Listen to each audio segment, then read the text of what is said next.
The Blackhawks were back at practice, but no one cares. The USA women just won gold. Let's talk about it next on CHGO Blackhawks.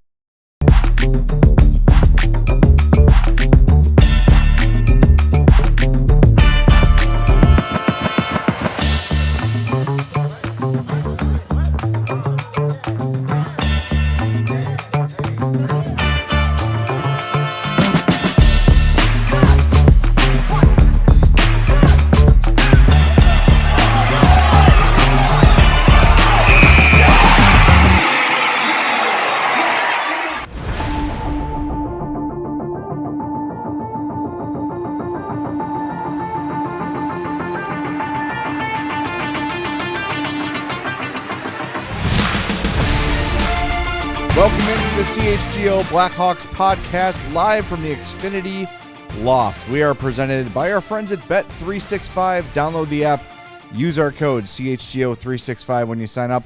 Whatever the moment, it's never ordinary at Bet365. And a couple minutes ago, Megan Keller was anything but ordinary. Just won gold for Team USA in overtime after they tied the game late, 1-0 forever. Ever and ever, empty net, USA ties it, and then they win it in overtime. What a game for the U.S. women, who have now beaten Canada 8 straight times. Man, sucks to suck. Yeah. What a loser country.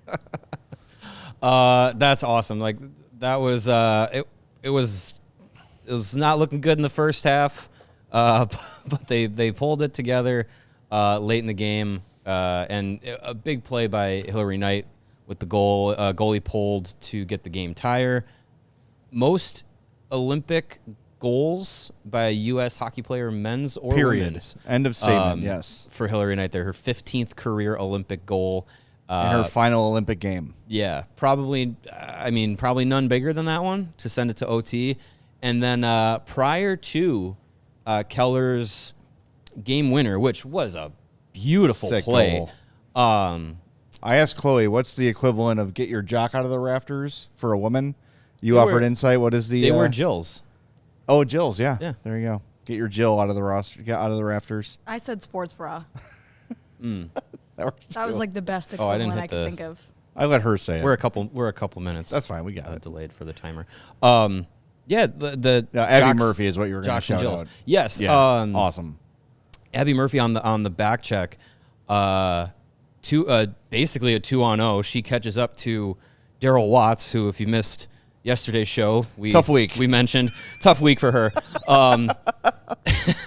But Abby Murphy's coming back on the back check, and she's in the center lane between Watts, who was carrying the puck ahead of her, and then there was I don't know who it was, but it was another Team Canada player. And Abby Murphy goes over the back of Watts to the other side because Watts is a left-handed shot. So instead of staying in the middle just to, take away the pass or anything like that, she makes the play to lift the stick. That was great play. Such a great play. Who knows? Watts wasn't even able to get a shot off. It was probably so clean. Play of OT besides the winner. It was such a clean play. And let's please identify Abby Murphy correctly as Southside Irish Catholic Abby Murphy. Yeah. Product of Holy Redeemer and Mother Macaulay High School. Salute. Kaylin is at the watch party. Yes. For Abby Murphy. I assume there's at least a Zawaski at that party. Probably. My aunt has, I'll send it to you, Chloe. My aunt has a sign on her lawn. Yeah. Because my aunt lives a block from Holy Redeemer and a block from Macaulay. She's right in between. So she's very proud of Abby Murphy. And that was... What a play.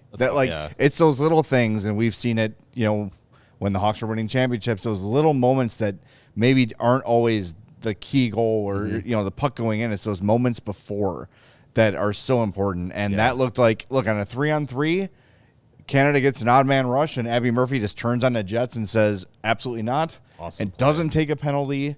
Yeah. And Abby's got a bit of a reputation. So maybe refs looking for a penalty from her, and she still makes the play. Just awesome to see. What a moment. Yeah, and then, Megan Keller scores. Beautiful winner. Stretch pass from, I believe it was Taylor Heisey. A pass that would have been illegal in the NHL about 30 years ago. But, just a great stretch pass, and then she makes the outside-in move, goes backhand. and Renee Desbienne gets just a little bit of it, but not enough. Nope. USA wins gold. Got to get more of it than that. Just awesome. Hopefully, a tone setter. Yeah. For the and something for now. Now the men got to step up. Men got to get to not only the gold medal game, but you got to win. Got to win it.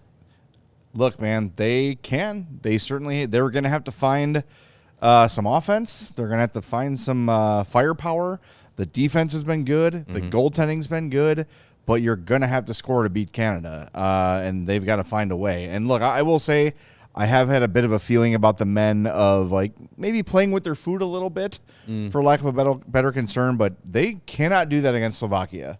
No. Slovakia is a pain in the ass. They are going to fight you tooth and nail for 60 minutes, maybe 60 minutes plus, because that seems to be the theme of these Olympics. And they've got to find it. I love the photo, too, of Quinn Hughes just looming over the crowd, looking haunted.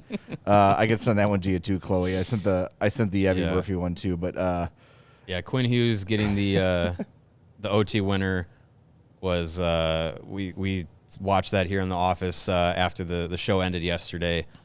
Bit nervy with Sweden getting it to OT.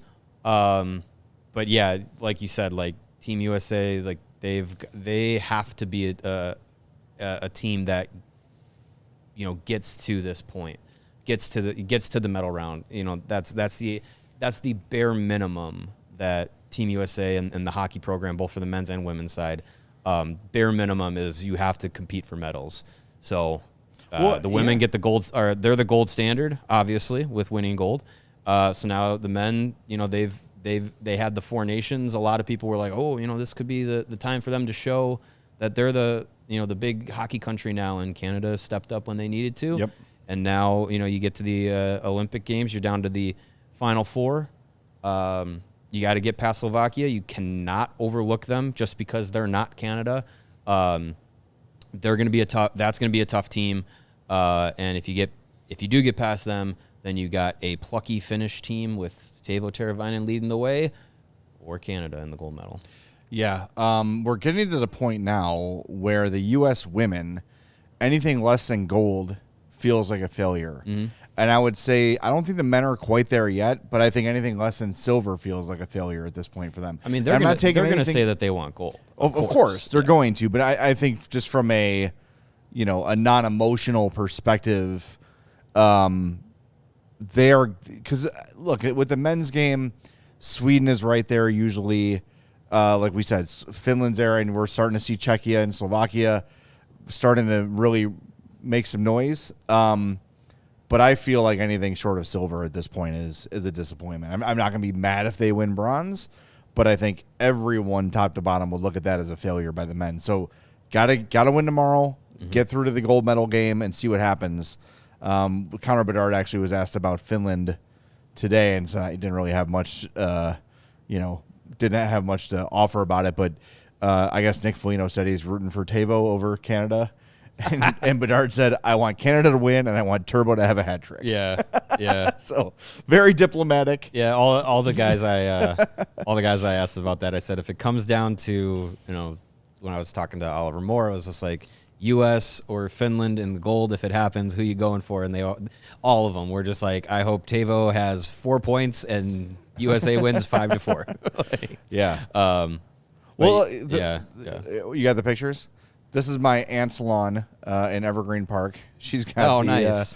Go Abby sign. A lot of people in the neighborhood have that sign. That's very fun. cool. That's fun. And then we have the haunted Quinn Hughes. This is at the women's game? That's at the women's game. Oh, nice. Just looming over the crowd, protecting everyone from the specters that fly around. I love that he's like Professor Snape in the first Harry Potter movie where he's just blank staring and saying the spell. Yes. Spoiler alert, to counteract he who shall not be named, the actual one, not Sam the one, Bowman. not the one from this show. Yes. That's funny. Yeah. That's funny.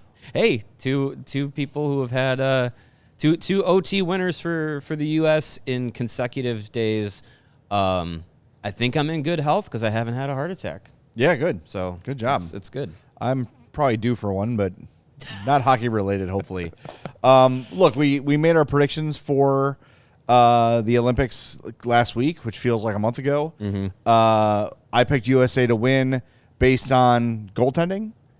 That's big. Yep. And look, we like to laugh at Jordan Binnington, but the dude has a way of, and I don't want to, we're maybe getting ahead of ourselves here. We don't want to jinx anything, but man, when something's on the line, Jordan Binnington is a different dude. Yeah, he steps up. And he is starting to squash that narrative. I mean, look, he's won a cup. He's won a gold. Yeah, he's won the Four Nations. He keeps Nations. filling his diaper for the Blues, like that's fine, okay. Yeah. But yeah, when you put that Canada sweater on, seems like a lot of narratives go out the window when you put that Canada sweater on, because Mitch Marner is clutch as ever. Weird. Wearing the red maple leaf. It's like Mitch Marner doesn't suck. Not the white maple leaf. Weird. And yeah, Binnington has been, he's been great for Canada. When it matters most, he hasn't been, indefatigable, but he's been Thank you. Good enough. He's been good enough for them. So yes, like I said, like they got a tough matchup with Finland, but would be favored. USA has a tough matchup with Slovakia, but should be favored. And anything is possible. I'm hopeful for the U.S. that they don't leave it to the final moments.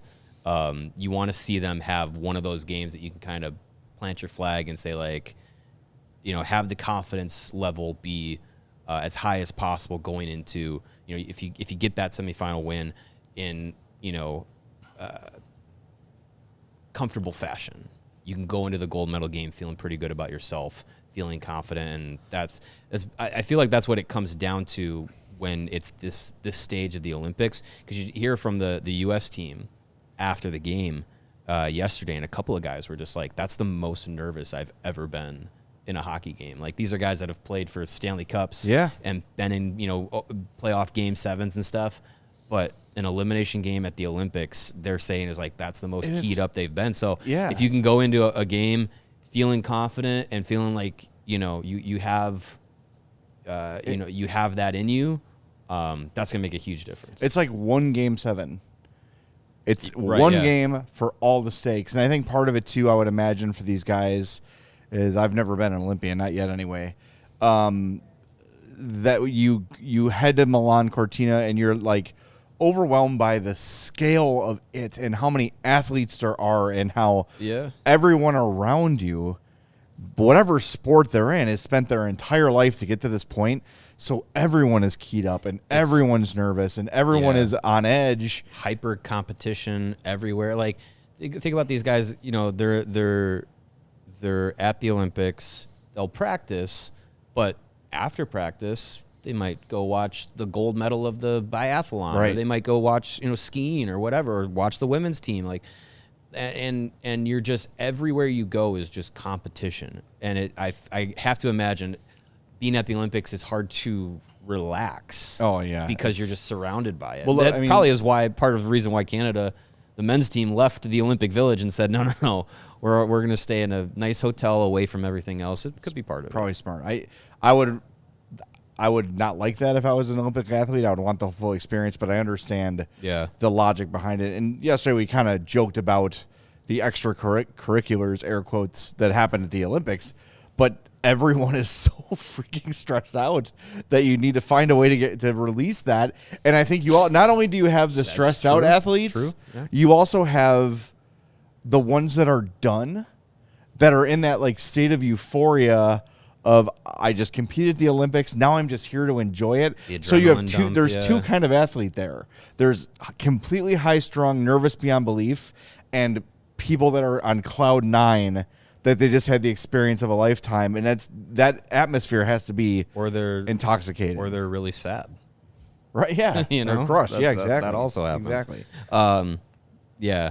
It's been that's why I love the Olympics. Winter Olympics more than Summer Olympics for me. Oh yeah, 100%. Just because I'm a January birthday, so I like the winter.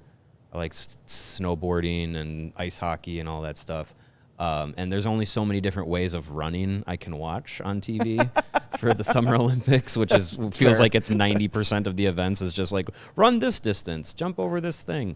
But yeah, that's why I love the Winter Games. Like you get the hockey and then you get everything else around it. It's just unique stuff. So, yeah. Good point by Frank, hockey fan in the chat, says you never know if or when you'll ever get another Olympic chance. Yeah. Athletes confront their mortality, which is rare. Yeah, that's a really good point. It's true. You never know when your last shot's going to be. And just a reminder as we speak about Hillary Knight, who got the game-tying goal, if you want to go see her in person, PWHL Takeover Tour comes to Rosemont on March 25th. Seattle, New York. Hillary Knight plays for Seattle. So get your tickets. Go see a hockey legend in Rosemont. It's going to be a lot of fun. Also got to mention Blackhawks development coach Kendall Coyne Schofield, another throw it on the pile. Another Olympic gold for her mantle and her elite prospects page. Yep, we should see if she'll come on. That'd be really great. She plays for Minnesota in the PWHL. Yeah. So maybe when their season is over, we can try and be great. We had her on the Madhouse podcast back in the day, and she was wonderful.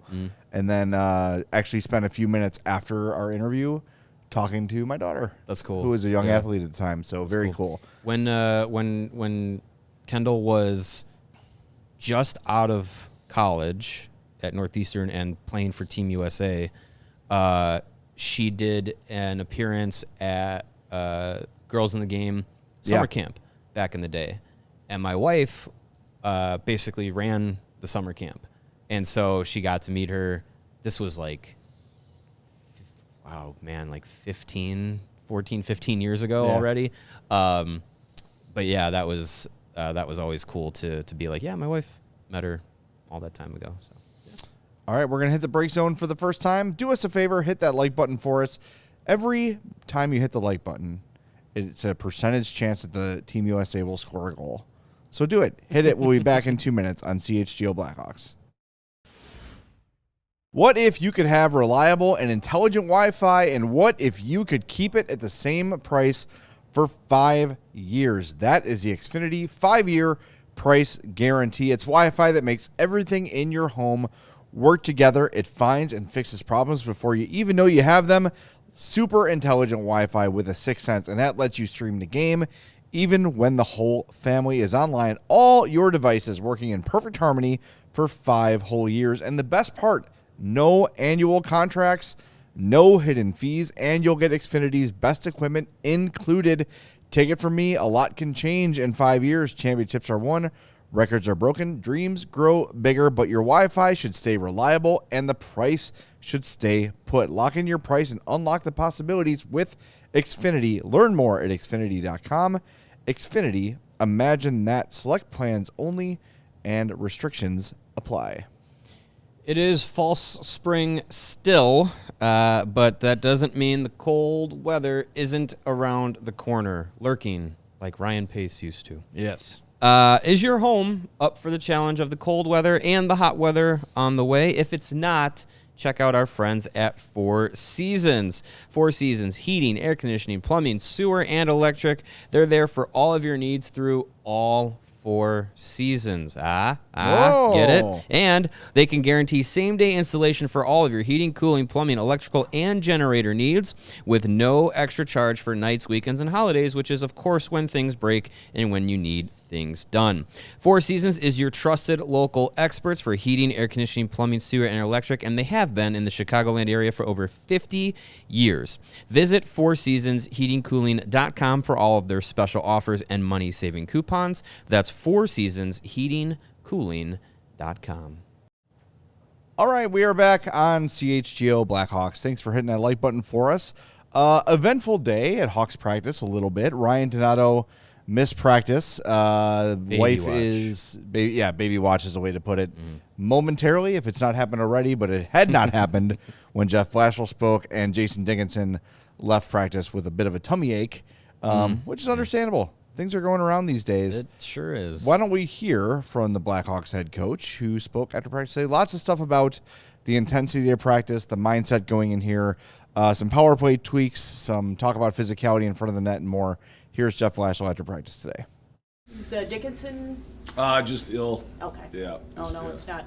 I don't know. Yeah, I honestly haven't talked to the training staff. I just was told he left the ice. He had a stomach issue and he wasn't coming back.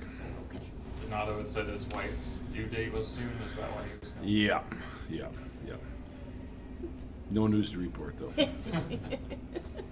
How much are, I guess, the younger guys feeling up being physical in the league? And I know Vlad's been talking about that specifically, but I guess with Levchinov, Rinzel, how much do you balance them trying to, I guess, get out of their comfort zone a little bit, and like what's needed at this level? Yeah, I think I would say if you look at our decor as a whole, we have size. I think we have big bodies. I wouldn't say that they're necessarily like natural, like hard, guys necessarily. And so we just want to draw out of them the max of their physicality and the max of their hardness, because that's an important aspect of being a good D in this league. And I think we're getting. I think certainly Vlas has shown that. I think Artie's showing that. Louis, you go kind of through the list, especially those guys. Now, I think Rinzel's different. Like, Rinzel doesn't have the body yet to go physically head to head with a ton of guys in the league, so he's going to have to do it with his brain, and how you kind of separate hands and things like that. So there's different techniques that that I think he has to learn. I think he's still going to put muscle onto his frame, and he'll continue to get bigger and stronger, but he's not quite there yet. So, but for the guys that are the bigger bodies, we definitely want to draw out that highest level, not just of compete, because I don't want it to sound like they're not highly competitive. I think they are, but the physicality side of it. Power play, practicing the no drop entry and then the 2-drop entry. Is it just to have different looks to use in different situations? Yeah, I think that's important. We kind of went through the first part of the year with basically one look, and I would say, for a long time it did pretty good. But like what happens even in games, if you're struggling with that, then there's frustration that sets in. I think when that frustration sets in, it's important to have a different look, both for the ability to get in and to kind of fight through the frustration. You guys, when you do see players seemingly frustrated with how that's going, do you want them more to kind of just bear down and stick with the system, or would you rather them maybe even go with simplifying it and just say, use your speed and try to just win the puck by dumping it in? Yeah, I think there's definitely times we've talked about, within our kind of, in the PP, within the drop, Florida probably does this the best, there still should be a rim option, so when you are getting frustrated, you can still rim it in, or if you're not getting the line, or if teams want to stand up really hard. I mean, if you think about it, if teams are going to stand hard at the blue line, it gets really difficult to get in with possession, but because they're standing so hard, you should be able to get it on a rim or even on an end wall play or a self chip, and so you got to balance those two things. I think you're the only team with no 6-on-5 goals. Is that something you might be able to practice during this stretch of all this time? Yeah, we'll practice it. There's a lot that goes into that, but we're definitely gonna try to touch all our bases here before we play Nashville. So we'll practice it for sure. We talked a lot this year about guys having the mentality of not trying to win every shift. It's okay to live to fight another day. We saw that in the U.S.-Sweden game. Do you ever use like that kind of stuff as examples, knowing that all the guys are watching that? For sure. I think coming out of the especially that game, because it's too as they get into the next game and hopefully one more, those games get so, when it's best on best, it reminds you of, it's like another level maybe, but of playoff hockey, and in playoff hockey you can't afford to have forced mistakes or unforced errors, and it's the same when you're playing best on best over there. So you're seeing elite guys, when they have a chance, they're trying to make a play, but when they aren't, they're living another day, and so we'll certainly use that. What did you think of Dylan Larkin finally getting a chance to excel on a huge stage with that goal yesterday? Yeah, I was pumped for him when I saw it. Dylan's somebody I talk to still a lot, and a good friend of mine and a friend of his family's, and really pumped that he's had that opportunity. And when he scored, I was really excited for him. Yeah, really excited for him. Spencer Knight said that he was battling for illness his last few games before the break. Did he tell you that? Like, he was saying that he wanted to test himself to see how he could do in that situation. Yeah, I knew he wasn't feeling his best, but that's not totally abnormal. Ultimately, when it comes to this illness, for the most part, I mean, there might be some times we rule the player out, but generally the player, dictates whether he can go or can't go. And in his case, he felt like he could still go and give us 100%, even though you might not feel 100%. That's always kind of my rule: is if you can give us 100%, then you can play. If you're going to give us 80%, then it's a coach's decision whether that 80% is better than, you know what I mean? And that's just the way it goes. So generally, when that's the case, we'd hold the player out. Do you know when you anticipate Sorensen back? I do not. I've left him alone. I've left him alone for today. So I'm not sure when he'll be back, to be honest with you. You've got a number of young guys in your team who've never navigated a massive break and time off like this. What do you think is important as they go through this stretch of just practice before diving back into the season? It's a good question. I mean, this is a massive break. Honestly, I haven't navigated this massive. I mean, you probably haven't had this since Sochi. So, and I was in the American League at the time. It's an interesting kind of dilemma. I think part of it's on us to work our way back into them. We've tried to, we eased. I'd say yesterday's practice was a little bit lighter. Today's was a little bit harder. Tomorrow's will be a little harder, and we'll take a day off. So there's a side of that from the coaching staff that we have to do a good job. We got to monitor it with our, our trainers and our strength coach. And the other side from their end is just, I think most guys, it's probably, some of that's already been done. Like, you got to keep yourself in good shape. And you might not be on the ice every day, but you got to keep yourself in good shape. It looks like our guys have done that. And then it's just a matter of kind of getting your focus back. Tomorrow's practice will be a challenge. It's your third one. The first practice back's always easy. Second one, the third one in a row gets a little bit harder. So we'll have to remind them that they have to be dialed in tomorrow. When you're watching young players, aside from on-ice execution, what are some of the things you could look for to see if a guy is struggling or if a guy is getting it, like body language or off-ice? Is there anything you kind of keep an eye on in that regard? Body language for sure. You can feel when you can really sense when guys' confidence is starting to dip a little bit, and I don't think that's restrictive to young players. I've coached some of the best players in the world, and their confidence dips. It's just reality. It's reality of any athlete, whether they want to admit it or not. And you can sense it with body language for sure, and we have to be cognizant of that. We'll sit around our coach's room and I've probably got this from Coop. He does a good job of this. It's just, who needs to get bumped today? Who needs to have just communicate with and see where they're at, and at least you get a chance to have an open communication with them, and so those are important things. And there's probably times where when we know their confidence is really low, we lay off them a little bit as coaches. When you're on somebody all the time, you take away their confidence. There's a fine balance between accountability and confidence, and I think that we got to ride that balance as a coaching staff. All right, there's Jeff Blashill after practice today. As we mentioned, a lot of focus on the power play. Threw up on Twitter, not like Nathan McKinnon threw up on Twitter. I threw up on Twitter 2 examples of what the Hawks power play was doing. The second unit, I don't know why I'm doing it this way. The second unit went, Grizzly carried it up the ice, did not have the slingshot option. It was just him, and the 4 other skaters were ahead of him, and they took it up, got in the zone very easily. Then the first unit, Bedard carried it out, dropped it back. They dropped it back again, and then Bedard got tripped at the blue line and slid into the zone. So you're seeing a couple different looks, and as Jeff Blashill said there, you've got to be able to have a second option when the opponent is standing you up at the blue line trying to just prevent you from entering.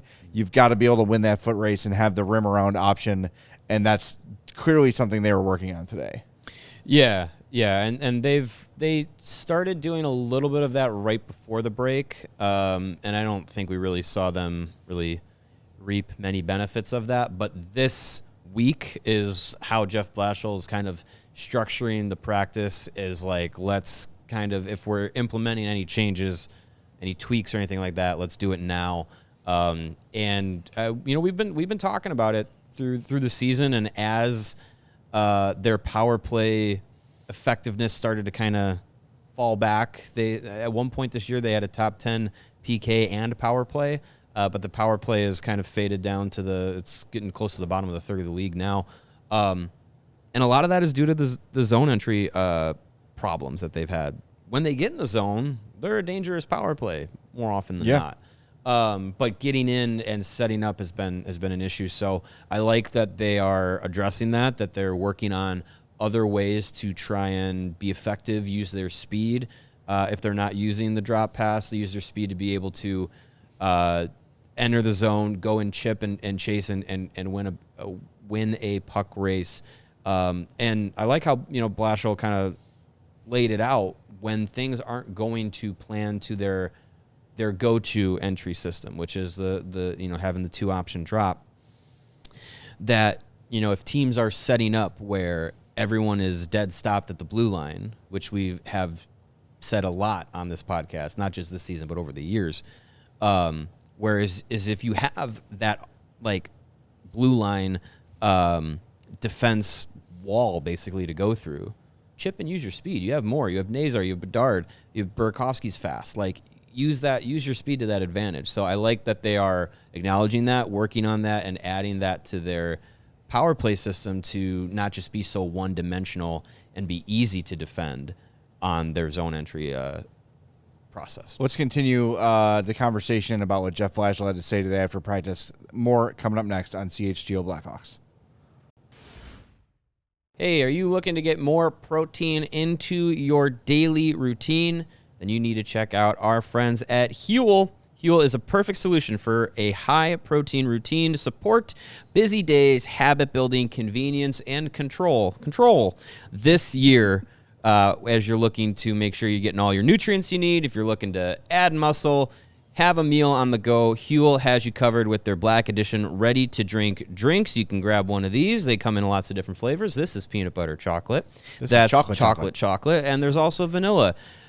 35 grams of protein in each serving, 27 essential vitamins and minerals, no artificial sweeteners, colors, or flavors, and it's gluten-free. It's basically under $5 per meal, and their protein powder makes sure that you can get nice and swole after your workouts. Get Huel today with the exclusive offer code Blackhawks15 to get 15% off online. That's Huel.com/Blackhawks15 for new customers only. And whether it's on the field or in your financial life, the best teams win by delivering excellence at every level. At Old National Bank, they believe every play matters. From everyday checking to long-term planning and commercial banking, their team is here to build momentum and help you move the ball forward. It starts with a plan tailored for you by professionals you can trust. From simple tasks to bigger financial moments, you can count on Old National to coordinate your needs with steady, knowledgeable guidance that brings clarity and confidence to each step. It's a partnership designed to help you feel supported, not just today, but well into the future. So whether you're celebrating a win, rebuilding after a tough loss, or gearing up for whatever comes next, Old National has your back with tools, insights, and an expert crew that's always in your corner. Old National Bank, I use them, you should too. Member FDIC, where relationships and results matter.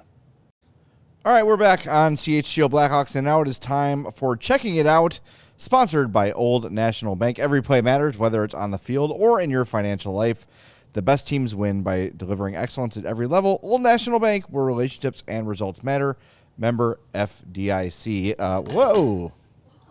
Got it. Heads good. up. We're good. Check Everything's it out. fine. Jay's Check out the glove reflexes. hand. Still active. All right. I noticed that Alina Mueller wins the bronze for Switzerland, who beat Sweden in overtime. Mm-hmm.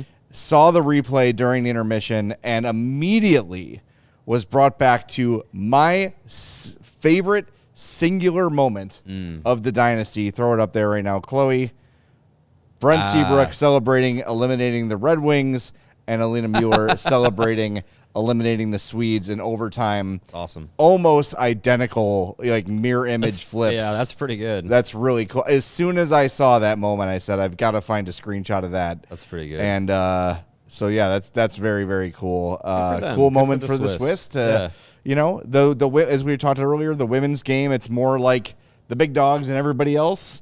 For Switzerland to win a bronze is a huge achievement for them. So congrats to them and Alina Mueller for the overtime winner. Talk about, all-time women's Olympic hockey players on the big stage, like Hillary Knight getting the goal for the U.S. Today to force OT. Alina Mueller, one of the top goal scorers in all of Olympic hockey for her time. She gets the winner for Switzerland. Like, that's awesome. Speaking of one last thought in the Olympics, every time you get a medal, you get the stuffed animals of Tina and Milo, which are I think they're weasels or stoats, whatever they're called. Every athlete gets one of those, and as Team Canada was being handed their stuffed animals, the patience they showed in not tearing the heads off of them after losing that game in overtime. So I feel like, this is adorable. Get it out of my face immediately. I'm trying to remember, was it the Olympics where, or maybe it was the World Juniors, where a team won a bronze and the guy like threw his medal into the crowd? World Juniors. Yeah. That was Elias Anderson, I think, with Sweden. I think he was a Rangers prospect. And I believe he was captain of Team Sweden. Elias Anderson. Yeah. That was they lost. I think they probably lost in overtime or something, and he yeeted that silver medal into the stands. Hey man, like, you get to that point, and you're that close to, that glory on that stage, especially World Juniors. Which, I mean, I would, for hockey, behind the Olympics is the World Juniors. As far as intensity goes. And I know other people might say World Championships. I will say, which European country are you from? If you believe that is second to the Olympics, but it's World Juniors. So yeah, I'm not surprised that someone was that close and just at that point was just like, yeah, I don't want this. Well, we almost saw some stoats chucked into the crowd via Team Canada. Is a stoat? I should know this. It is a weasel-like character. Is a stoat like? If you're watching now, you can see they're all holding them. Is a stoat like a thing in Italy? Apparently. The Italian stoat is a small, agile carnivore native to the Italian Alps, known for its seasonal coat change from brown to white, which acts as camouflage. Tina and Milo are the mammals that highlight the impact, are the mammals that are the Winter Olympic mascots and highlight the impact of climate change on mountain ecosystems. Oh, interesting. They it is a very cute look creature. like ferrets. Ugh. Yeah. Interesting.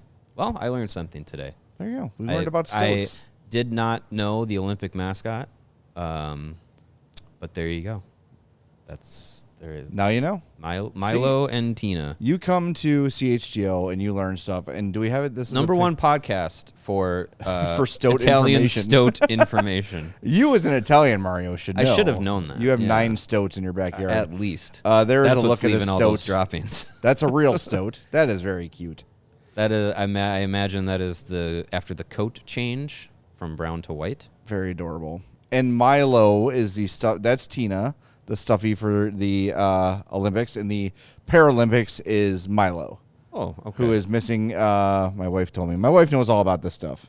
Milo was born without a paw, but his tail helps him out, is what I'm told. Oh, okay. So the Paralympians will receive Milo. That's very cool. That's interesting. That's a good touch. Yes. Good touch there. All right, cool. Back to Jeff Blashill, because I know everyone's chomping at the bit. We'll get back to the stoats in a while. More in a stoat little talk bit. coming up next. Don't worry. Sponsored by Old National. You stoat heads. The question about physicality, it keeps coming up. It sounds like it's something Scott Powers is working on, so keep an eye out for that.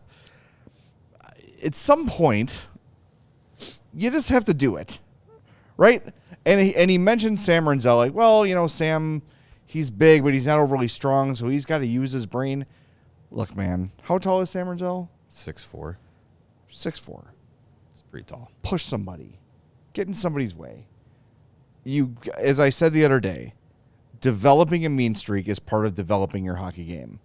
You cannot be, and Blashill went out of his way to say this too. It's not like they're not competitive. It's not like they don't want to win, but a lot of these guys don't have it in their DNA to be a net clearing hard ass, right? Mm-hmm. You've got to find it. Someone has to find it. And it is 100% a matter of willingness. You can't tell me. We see Alex Vlasic every day. That is a giant human being. Big guy. And he is not a string bean by any means. 6'6". If Alex Vlasic wanted to push somebody out of the crease, there's maybe a handful of guys in the league that could resist against what he would want to do. Yeah, you'd imagine. Yeah. It is a matter of, look, you've seen Brian Campbell lay people out. That hit on R.J. Umberger is terrifying, but it's a massive hit. You saw guys like Dino Ciccarelli, who is, 5'8"? Make a living in front of the net. Yeah. It is different era, but yeah. Sure, but it was a more physical era where guys were sticking you between the legs, and even goalies like Eddie Belfour were poking at you in the crease. It's easier to be in the crease now than it's ever been. You're not taking the constant abuse you used to. It might be one big hit, per shift or whatever. You get away with less. Yeah. Nowadays. Now it just has to be the puck is dropped. I am hitting the switch to be a bit of a jerk on the ice, and when the game's over, I'll go back to being this really nice guy and this really sweet guy. Sure. Cool. You've got to find that. That is having a competitive edge. And I'm not saying you have to go from Lady Bing to all-time penalty minutes leader, but you just have to find somewhere in your reverse competitive spirit. Like, we've seen all these guys get pissed after a big hit, or get pissed when, the goalie gets run. They find it then. It's got to be the mindset all the time. You've got to learn it. If you're not born with it, and we've talked about this before too, with big defensemen, Alex Vlasic, etc., Sam Rinzel, they've always been so much bigger than everyone they're playing against. They haven't had to play a physical game because guys would just bounce off of them. Now that the playing field's been leveled size and strength-wise, they've got to adapt that into their game, and they all can do it. It is a willingness. It is a intentional adoption of that mindset. Yeah, I think that is something that I will say it is hard to quote unquote teach that. And that's why a lot of people say, like, either you have it or you don't when it comes to that edge to your game, because it's hard to, go out on the ice and be like, okay, kid, here, I'm going to teach you how to get away with this, and, here, you stick check them here and put your, cross check them there and elbow, like, you're not going to teach that. It's just that style of play that, like, some guys just have. And I think of, like, Duncan Keith, not an overly big guy, not physically imposing, so to say, in his career. When he was here on the set, I was like, I was like thinking, like, man, this guy's not that much bigger than I am. No, he's not big. But one of the toughest guys out there, one of the and a physical player, and he was not as big or as heavy as Vlasic and Crevier are physically, but just a different breed of player. And I think it could be a reason why Kyle Davidson, when he got in the draft, we mentioned Ashton Cumbie yesterday. That's a defenseman that is kind of thought of a little bit in the vein of a enforcer style type player, where the edge and the physicality is their biggest attribute in the game. But you get a defenseman like that in the system, and that's somebody of the future that you're looking at as just like, well, maybe the pure skill isn't there yet, but at least that edge factor, that physical style, that nastiness in the game is there, and that could be something that he focuses on, through the draft in the future. Could be somebody style of players that he targets if and when he dips into free agency or the trade market. Like, it could be something that we see this team need down the road, because a lot of these guys, like a lot of the drafted players, defensemen too, as we're talking about it, like a lot of speed, a lot of skill. Very few guys are like power players. You got Doc, likes to hit. You've got Frondell, who's big and at the juniors level and in Sweden has shown kind of power forward tendencies. You've got Boisvert, who is thought of as a more power forward style player. We saw him likes to punch people, fight Yes. guys in college. But yeah, it's just they don't really have an abundance of that. And obviously, when you get to the playoff time, and when the Blackhawks this group eventually gets to that stage, you need players like that. You need guys that, maybe you don't think, oh, this is a gritty player, a tough player, but then you got, Yanni Gourds out there who are 5'9", 180 pounds or whatever, but are pains in the butt to play against. Yeah, I mean, Brandon Hagel's a great example. Yeah. Andrew Shaw was not a big guy, but people hated playing that's against what him. It's got less to do with size. It's got more to do with willingness. And before we hit the break zone, we got to keep an eye on this too. You're close to moving Connor Murphy. You're close to moving Jason Dickinson, two of your more willing physical players. Yeah. Next year, you're going to be probably without Nick Foligno, I would imagine. Probably. You're going to have to find an answer for this. And look, I'm not saying they need to get an enforcer. Those days are over. I think there's probably maybe three official enforcers in the NHL, Rempe, Reeves, and Olivier. But Olivier can play. Like, I'll say that, like, I think Ryan Reeves has more skill than he gets credit for too. Maybe not at this point in his career. What is he, 37 or whatever? Yeah. But the guy could play back in the day a little bit. You just don't have your old, like, all I do is fight kind of guys anymore. Right. But you've got to supplement all the skill, which is, in fairness to Davidson, the hardest thing to get is to find the high skill. You can go find a guy that can thump people. You can find that, right? Yeah. But it's going to be time to find it, and Bijan points out in the chat, Samuel Savoie. And maybe he gets an opportunity after the trade deadline. I don't know. I'm just don't know where the spot is for him. And they've got Sam Lafferty who plays that way. Yeah. But he never plays. Has he got a future here? I don't think so. No, not at all. Another young guy I want to mention is also Spellacy. Yeah. Has that to his game. But Bijan brings up Logan Stanley, defenseman from the Jets, who is upcoming free agent. We're talking about defensive spots being open, and these guys coming up to try and take them. And do you have an all under 25 defensive core next year? Maybe, but that could be someone who you're not saying Logan Stanley is going to be a big difference maker, but if you're looking to say we need some size and physicality, that could be a depth route that you go. He'll be 28 in May. Left shot defenseman. Left side.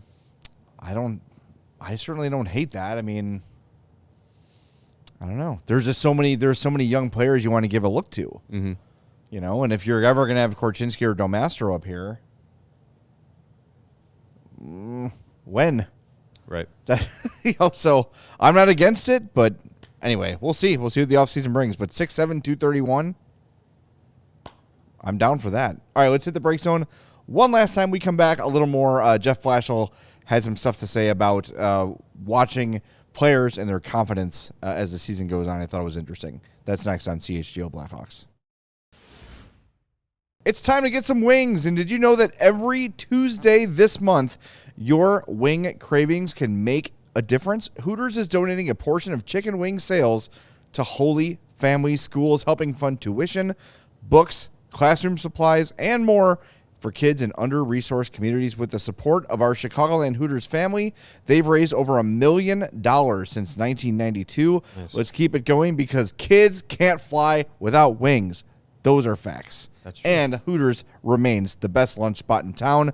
Weekdays got better with some of your Hooters faves for $9.99 or less, like boneless wings, OG wings, chicken Caesar salad. Okay, just get some wings. The original burger and more, available every Monday through Friday from 11 to 3. Cheer on all your favorite teams at any of their 11 Chicagoland Hooters locations, including Aurora, Countryside, Joliet, Lansing, Oak Lawn, O'Hare, Orland Park, and Schaumburg. Check them out at originalhooters.com. New Chevrolet models are in store at Ray Chevrolet, and it's your chance to shop hot deals all month long during their auto show sales event. Stop in today and drive home with 0% financing for 72 months on all new Chevrolet models, or you can check out their selection of over 125 vehicles priced under $20,000. With one of the Chicagoland's largest Chevy inventories, you're sure to find the perfect vehicle for you. And as one of the top-selling Chevy dealers in the Midwest, they're able to keep their prices competitive so you know you'll get a great deal. And Ray's Price Promise lets you shop confidently because the price you see is the price you pay. Go see for yourself. Visit our partner at their convenient location right on Route 12 in Fox Lake. Very convenient. Don't miss out on their auto show sales event going on all month long with 0% financing for 72 months on all new Chevrolet models. Shop Ray Chevrolet in Fox Lake or at raychevrolet.com. They've been serving the community since 1963. Together, let's drive. All right, we're back for the final segment on CHGO Blackhawks. I have a quick question. Yes. Do you want to pool our money and buy Red Robin Gourmet Burgers Incorporated, valued at just about $60 million? Yeah. The entire thing. You want to do it? Yeah. Chloe's got that family inheritance. That's true. From, yeah. I just saw that Red Robin is valuation has gone down 90%, and their entire company is valued at about $60 million. We could afford that. As the host of the MFAT podcast, I have thoughts on this, and I know why Red Robin failed. Shredded lettuce on a burger. Get your slime off my burger. If you're going to put lettuce on my burger, I want it to be a nice leaf or a couple wedges. Do not shred lettuce and put it on my hot food unless it's a taco. Or a McChicken. No. It gets slimy and disgusting. No shredded lettuce, and it sunk the business. And I'll say this. Their fries, goated. Mount Rushmore of fries. I think if you're gonna sink the business, it's the bottomless fries. That could be it too. But the unlimited soup and breadsticks has worked out for Olive Garden. Well, when you're there, your family. You know, I've never been there. Never been to Olive Garden? I've never been to Come Olive on. Garden. I've not. That's it. We're going to And Rockford. I got shamed yesterday on the podcast because I never had Hamburger Helper. Okay, I've never had Hamburger Helper. I didn't know what it was. I'm like, Helper. why is it meat in a box? And it turned out it's not meat. That's funny because I just saw a TikTok It's the helper of that. to the hamburger. You Right, provide have the to hamburger. buy the hamburger. You provide the hamburger, Well, and now then I it know. helps you. Yeah, I've never been to Olive Garden. That's it. We're going to Rockford. We're going. We're going to the Olive Garden. I don't really. I will say, like, I don't. I'm not like I would never eat, because nothing bothers me more than if people are like, why would you get Taco Bell when you live in Chicago with the greatest? I don't have a taste for Mexican. I have a taste for Taco Bell. It's different. That is different. Yeah. And I think Olive Garden, it's like, well, you can go to Taylor Street. Yes, I know. I have nothing against eating at Olive Garden. It just hasn't come up. It's so good. An Olive Garden meal deal when you are in college, it's the best Italian food you'll ever have. I'm honestly, I have nothing against the idea of Olive Garden. Fine, do you? I'm not trying to yuck anybody's yum except with shredded lettuce. But I would eat there. It just hasn't, the opportunity is not presented. I think what's hurting Olive Garden is like they actually do have some like competition for the like fast food Italian. Yeah. Like Maggiano's is pretty decent. But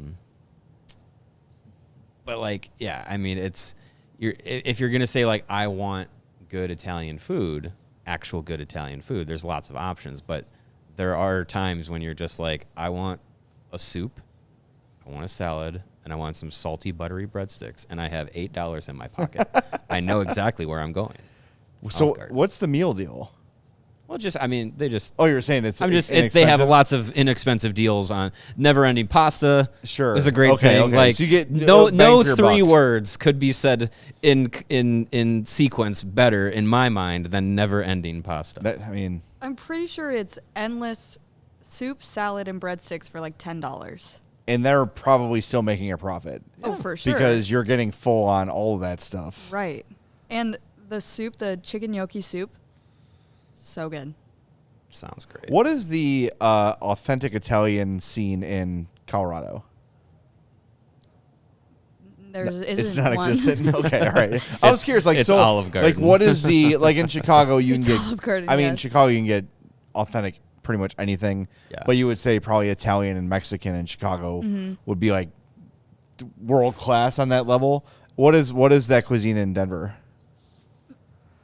Nothing. Nothing. Oh. The Cannabis. only thing that Weed. The only thing that Denver is known for is green chili. Okay. Green chili? Yeah, that's like their thing. Chili's. Oh, okay. Plural. Not the Green chili. chili. Not the chain restaurant Chili's, Not chilies. but yeah. Chili's green is damn chili, good, like by the way. Chili's. Burritos and by the green way, chili, I don't know. Talk about meal deals. You can get like 3 meals worth of food for $20 at Chili's. Yeah, that's a great deal. I keep telling my wife we're going to Chili's to take advantage of this deal. You're talking about the triple dipper. Yes. Yeah. Amazing. And she's just like, Counts no, for like we don't- 3 like, meals we're after not that going to because Chili's. I'm there's like, so much food. You want to save money? I genuinely enjoy Chili's. Also, you mentioned Maggiano's. I don't know if they're still doing this. This was like a year after COVID, so maybe they're trying to rebound a little bit because people weren't going out to eat as much. Mm-hmm. We went there for New Year's of 24, and whatever you ordered, they gave you another one to go. Oh, So it was like that's awesome. And the lasagna at Maggiano's weighs like 75 pounds. It is a brick Yes. of lasagna. And they're like, all right, here's your to-go bag of the same exact stuff you ordered. Here's your to-go brick. Yeah. It was like, what? And we ate, oh my God, it was amazing. That's and that's you quite know, the deal. And when I was, it's funny you talk about this because today is the 24th dating anniversary for me and my wife. Mm. And Maggiano's was our first date because when you're in your 20s and you're poor and you work at the score, Yeah, chain restaurant. there is nothing fancier than Maggiano's. Oh, yeah. That is 5 stars. If you really like somebody, you take them to Maggiano's and you seal the deal. Yeah. And here we are 24 years later. My wife and I's first yeah. unofficial date, because I don't think she considers it a date, but I did. We went to Famous Dave's Barbecue. Yes, which is no longer there where we went, but yeah, chain restaurants, man. Like there's a stretch of Kenosha where I'm originally from. I know it well. On Highway 50/75th Street. Is that by the Woodmans? Yes. I love Woodmans. Right off the highway off Woodmans. Since when I was in high school, it was like that's like the Applebee's, the Chili's, Yep. Buffalo Wild Wings. It's all over that, Hooters. It's all over that stretch. The best. And in the last couple of weeks, like, when I'll drive home, see my parents and stuff, I'll go down that stretch and it's like all those ones I named, but now it's also Bona Beef and Rainbow Cone. It's Five Guys. It's Mod Pizza. It's Cheddar's. It's, gosh, what else is down that road? Like literally every chain, Chipotle's everywhere, Chick-fil-A, like every chain restaurant that you could imagine is down that stretch of road.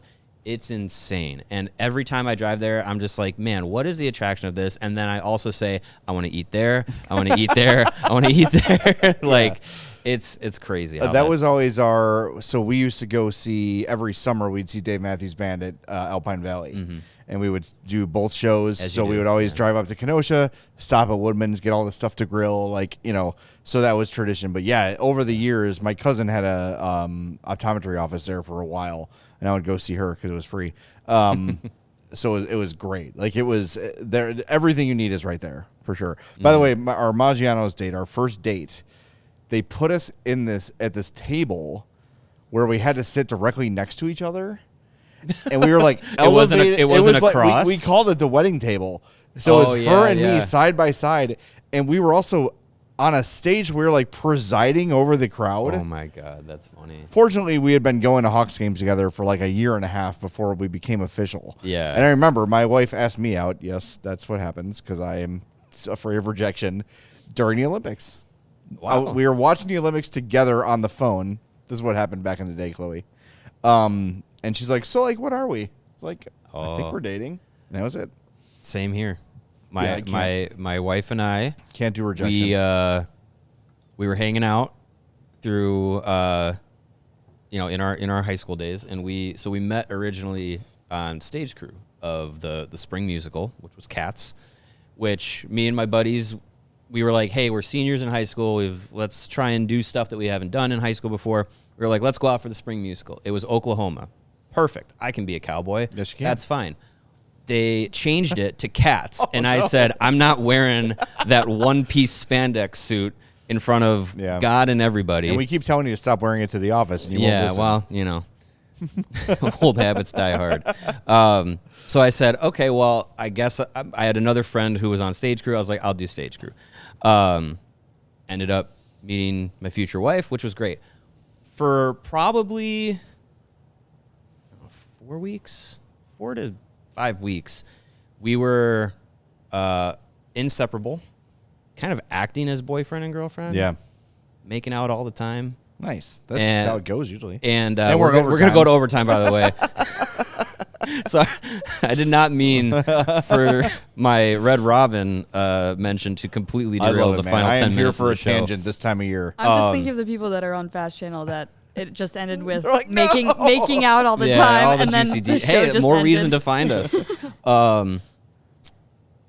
So then, yeah, we one day we were leaving stage crew, and she was just like, "So, were you like dating?" And I was like, yeah. I was gonna get around to it. It was on my list of things to do. But yeah, it was just because like I was like, I want to ask her out, but I was like, what if we just start dating without me asking her out? Then see what happens. then I avoid the chance to be told no, right?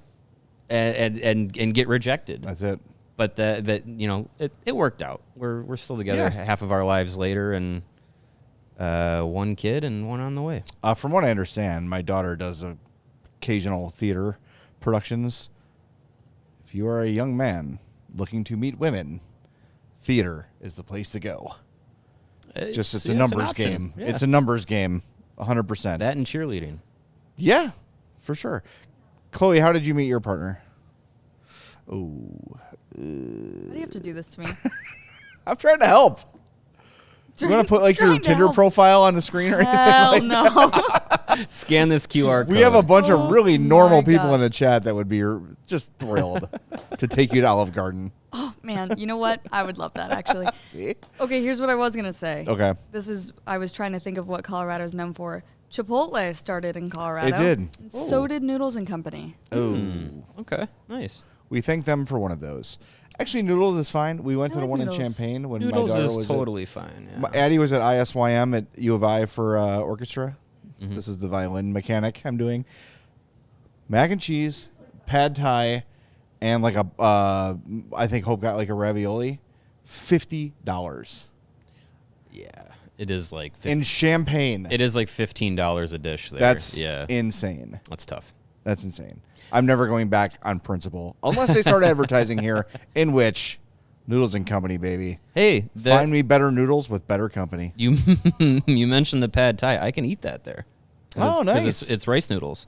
I found that out because I was out and about running some errands. This was like 2 years ago, I think, with my daughter. I didn't have a snack with me in the car. That was a rookie mistake. And she's like, I'm hungry. And I was like, I don't have a snack. And we also have these other 3 places we need to go. So tough it out, kid. She's 2 years old at this time. And I'm like, okay, where can I stop? And I stop at Noodles because I'm like, I can get her a bowl of mac and cheese. She'll be the happiest kid ever. So I did that. And then I realized, looking at their menu, I'm like, hey, rice noodles. I can eat here too. So we had a nice little meal together. So yeah, good to know that Noodles is has a gluten-free option. That was Addie's favorite before she discovered Nando's. Nando's. And Nando's is her absolute favorite. Nando's is good. I forgot to mention that Colorado is home to Casa Bonita. Is that a chain? Casa Bonita. No. What's Casa Bonita? You've never You seen guys South haven't heard Park? about yeah, South Park. The owners of Oh, yeah, I South wasn't Park. making the reference. But Sorry. like when I was a kid, every one of my birthdays was at Casa Bonita. It's like It sounds like a magical place. it's like you think it's the most magical place Magical when as you're a a kid, and then you child. go there as an adult, and you're like, what the hell? Yeah. But like cliff divers were there. They had like you could take old timey pictures. They had a little Sounds awesome. like haunted cave and stuff like that. And it's like the worst Mexican food you've ever had in your life. Hey, Now it's saying there's when- a Casa Bonita in Naperville No, it's not the It same. can't be the or same. No way. Libertyville. This is It can't be one the of a same. kind. Can't be the same. I mean, Casa Bonita is a pretty It's a beautiful, generic, beautiful home. pretty generic name for a place, but Spanish lessons. the Casa Bonita in Colorado is infamous. Yeah. Good to know. Just like the airport. Yes. All right. Hey, guess what, everybody? Do we want to? Did we want to get to that point about Jeff No. Blashill you were going to make? No, Okay. it's in the feed. You guys can listen to Jeff Blashill. We'll talk about it tomorrow if it's any seems more relevant. any more Stoat trivia you want to No get more. to? I have no more Stoat information. I am fresh out. We're going to be back tomorrow with more red hot hockey analysis. 5 just like p.m. today. tomorrow. Yeah, we're going to do a 5 p.m. We actually will be down to business tomorrow, 5 p.m. We're delaying the show because we're doing a medal round preview. We'll know the matchups by then. We'll talk about it. So we'll see you tomorrow at 5 right here on the CHGO Blackhawks podcast. We all silly like the man.